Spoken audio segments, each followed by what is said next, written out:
الحمد لله وكفى وسلام على عباده الذين اصطفى أما بعد قال الله تعالى في القرآن المجيد والفرقان الحميد فأعوذ بالله من الشيطان الرجيم بسم الله الرحمن الرحيم ومن يتبدل الكفر بالإيمان فقد ضل سواء السبيل۔ میرے محترم بزرگوں دوستوں، ہمارا وقت بھی متعین کر دیا گیا ہے۔ انشاءاللہ بہت جتنا وقت دیا گیا ہے کوشش کروں گا اتنے ہی وقت میں بات کو پورا کروں۔ ہم سے پہلے حضرت مولانا مفتی عطا اللہ صاحب اور ان سے پہلے حضرت مولانا ذبیح اللہ صاحب نے آپ کے سامنے خطاب کیا۔ ماشاءاللہ دونوں نے بہت ہی قیمتی بات کہی۔ حضرت مولانا ذبیح اللہ صاحب نے آیت پڑھی تھی وَالْعَصْرِ إِنَّ الْإِنسَانَ لَفِي خُسْرٍ، انہوں نے ایمان کی حقیقت کو بتایا تھا۔ میرے بھائی، اللہ تبارک و تعالی نے ہمارے ساتھ بڑے احسان کا معاملہ کیا ہے کہ جس دن ہم اور آپ پیدا ہوئے تھے اس دن نہ جانے کتنے جانور پیدا ہوئے ہوں گے، نہ جانے کتنے کتے پیدا ہوئے ہوں گے، نہ جانے کتنی بلیاں پیدا ہوئی ہوں گی، نہ جانے کتنے خنزیر پیدا ہوئے ہوں گے، لیکن اللہ نے ہم پر احسان کیا کہ اللہ نے ہمیں اور آپ کو انسان بنایا۔ پھر اللہ نے ہمارے اوپر احسان کیا کہ جس دن ہم اور آپ پیدا ہوئے اس دن نہ جانے کتنے بچے پیدا ہوئے ہوں گے۔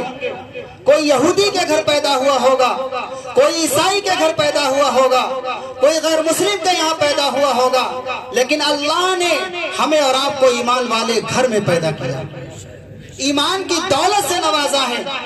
ایمان کا مل جانا یہ اللہ رب العزت کی بہت بڑی نعمت ہے، اور ایمان کے ساتھ قبر کے اندر چلا جانا یہ اس سے بڑی نعمت ہے۔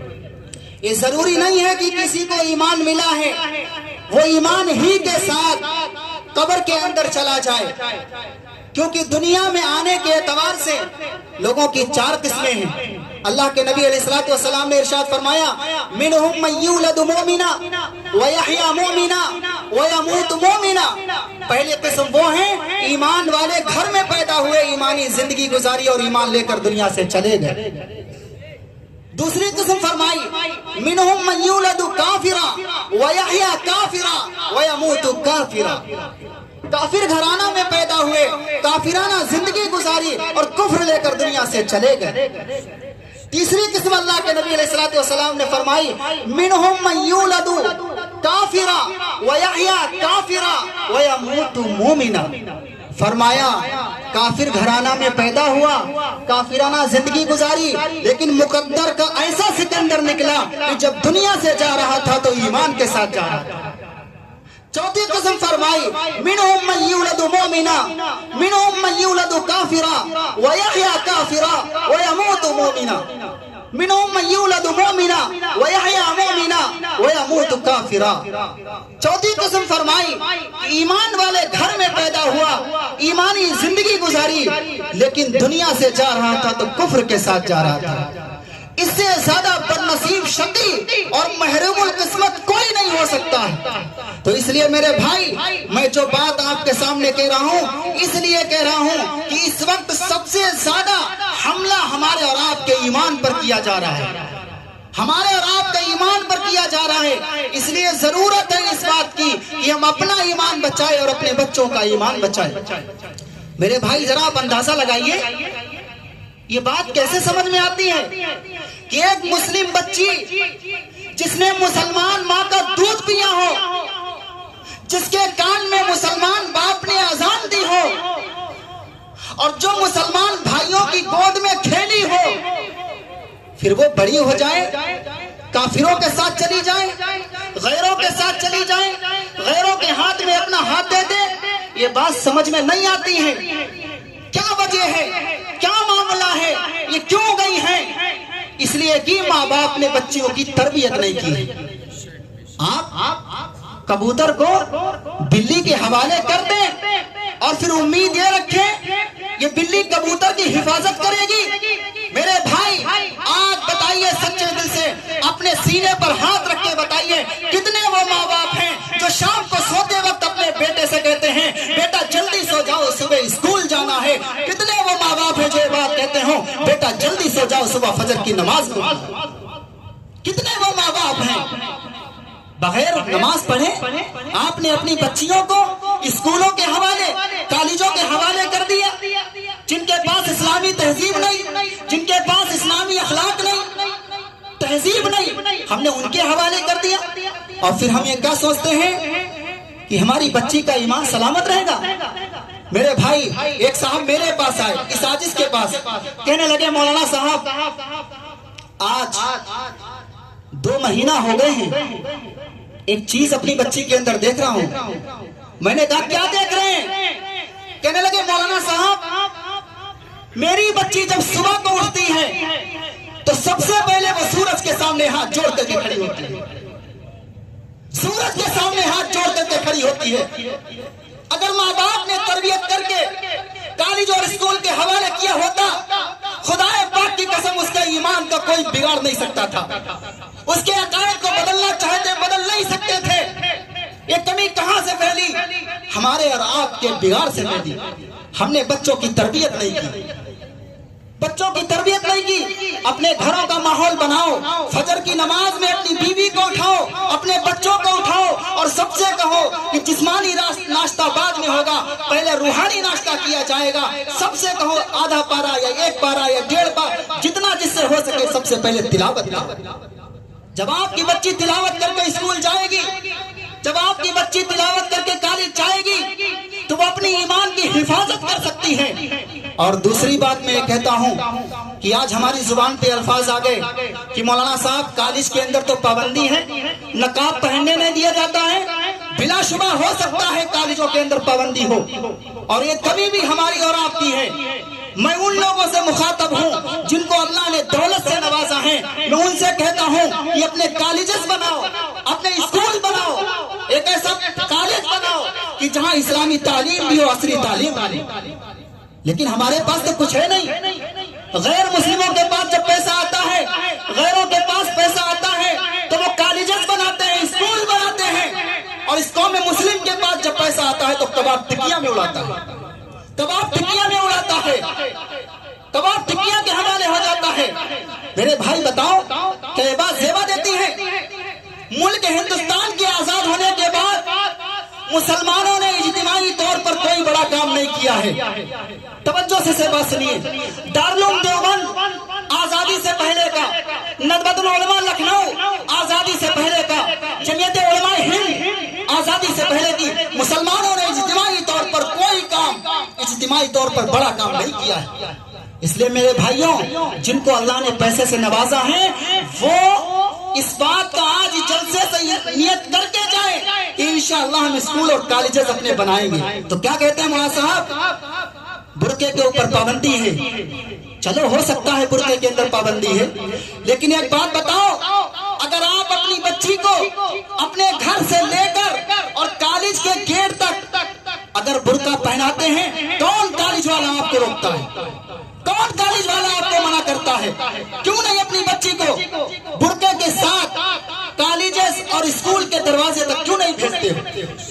क्यों नहीं भेजते हो? इसलिए मेरे भाई ये 2 चीजें याद रखिए। पहली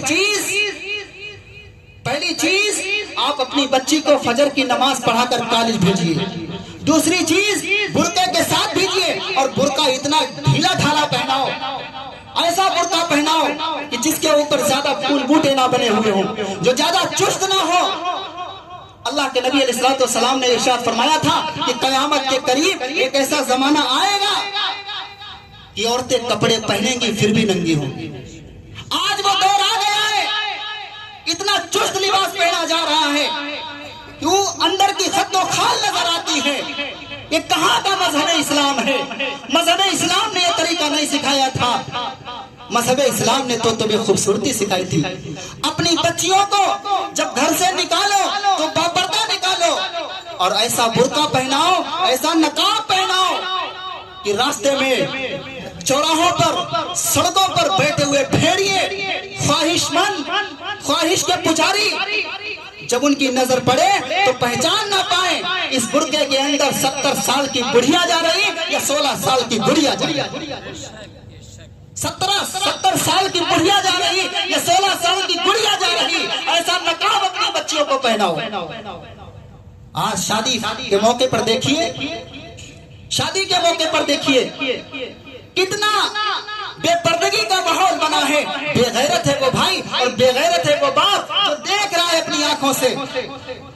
उसके बाल खुले हुए हैं, उलमाए किराम बैठे, मालूम कीजिए उसके बाल भी सतर हैं, बाल नहीं दिखा सकती है, और उसके बाल खुले वो शादी हाल के अंदर जा रही है। लोगों की नजरें पड़ेगी, आप दूध खुला रख दें और फिर कहें बिल्ली ना पिए, ये भी बहुत बड़ी गलती है। तो इसलिए मेरे भाई, पहला काम ये करो कि अपनी बच्ची को फजर की नमाज पढ़ा करके भेजो, और दूसरा काम ये करो कि बुर्के के साथ भेजो, और तीसरा काम ये करो कि जब आपकी बच्ची कॉलेज जाए और कॉलेज से वापस आए, अगर कॉलेज से और आपके घर के दरमियान 20 मिनट का रास्ता है और 40 मिनट कभी लग जाए तो फौरन सवाल करो कि तुम कहाँ थी अब तक, तुम कहाँ थी अब तक, तुमने इतनी देर क्यों लगाई?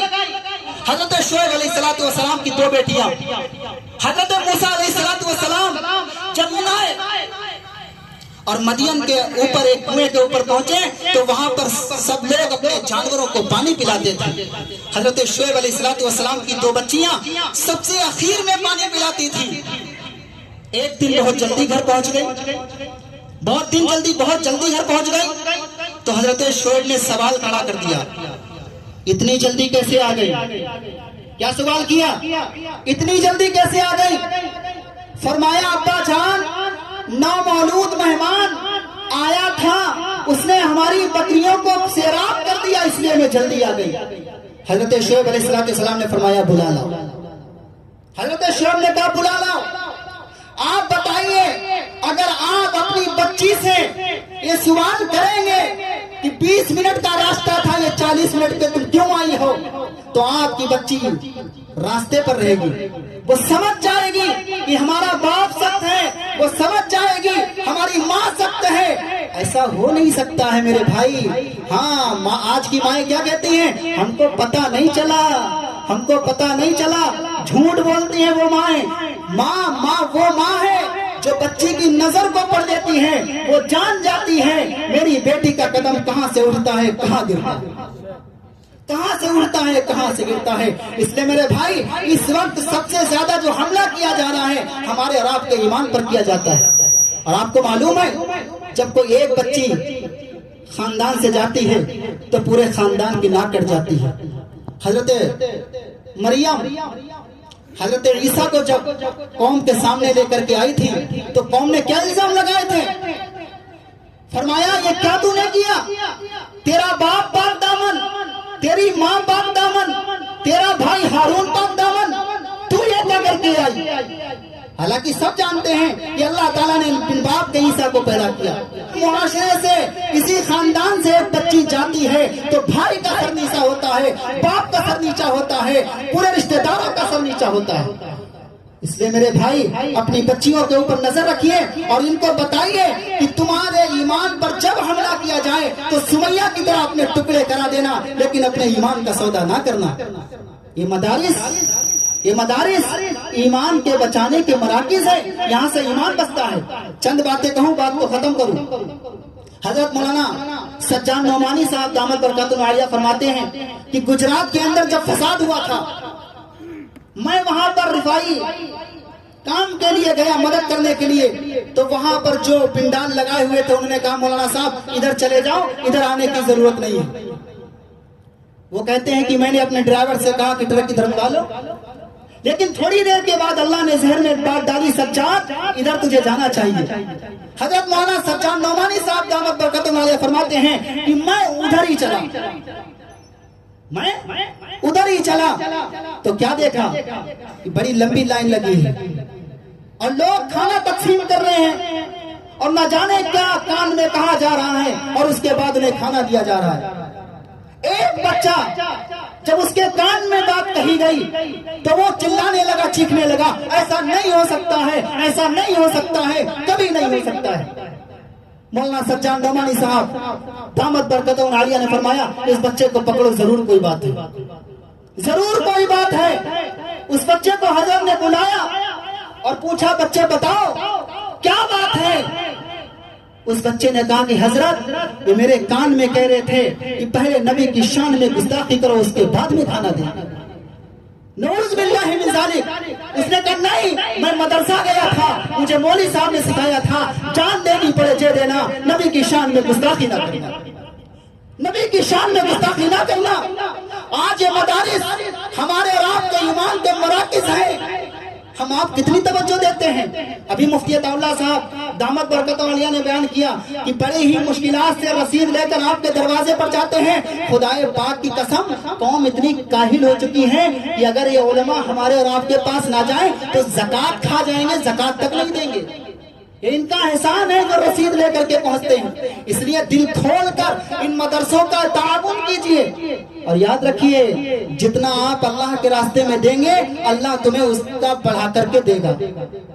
ایک مزاحیہ واقعہ آپ کو بتاؤں, بات کو ختم کروں. حضرت مولانا اشرف علی تھانوی نور اللہ مرکزہ نے ایک مزاحیہ واقعہ لکھا ہے. حضرت نے لکھا کہ اگر کوئی شخص اللہ کے راستے میں 10 روپیہ دے گا اللہ اسے 100 دے گا.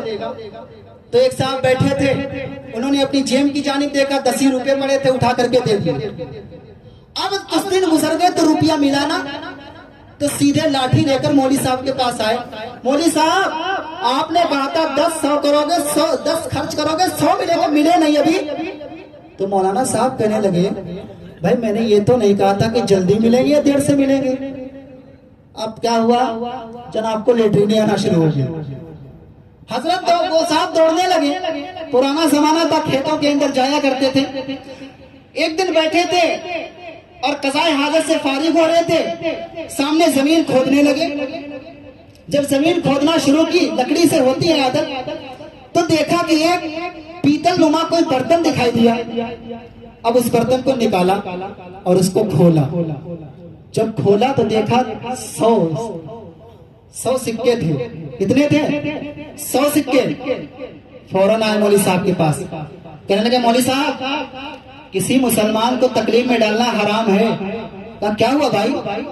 کہا آپ نے کہا تھا کہ اللہ کے راستے میں 10 خرچ کرو گے 100 ملیں گے. ادھوری بات کہی تھی. ایسے کہو کہ 10 خرچ کرو گے 100 ملیں گے, کچھ دن لیٹرینیں آئیں گی اس کے بعد میں ملیں گے. تو میرے بھائی ایسا کچھ نہیں ہے, تو مزاحیہ واقعہ ہو گیا. اگر آپ اللہ کے راستے میں خرچ کریں گے اللہ آپ کو اور بڑھا کر کے دے گا. پرانے زمانے میں کنویں دیکھے نا, جو ہماری بڑی عمر کے وہ سب جانتے ہیں کہ پرانے زمانے میں کنویں سے جتنا پانی نکالا جاتا تھا اتنا ہی پانی اور نیچے سے آ جاتا تھا. اور کوئی احمق بے وقوف سوچے کہ پانی نہ نکالنا ختم ہو جائے گا, یہ بے وقوفی ہے. ایسے ہی اللہ کے راستے میں خرچ کرنے سے مال کم نہیں ہوتا ہے بلکہ مال بڑھتا ہے. ارادہ کرو کہ انشاءاللہ ہم اپنے ایمان کی اور اپنے بچوں کے ایمان کی حفاظت کریں گے اور ان مدارس کا تعاون کریں گے. اللہ رب العزت ہم سب کو عمل کرنے کی توفیق نصیب فرمائے. وآخر دعوانا ان الحمدللہ رب العالمین.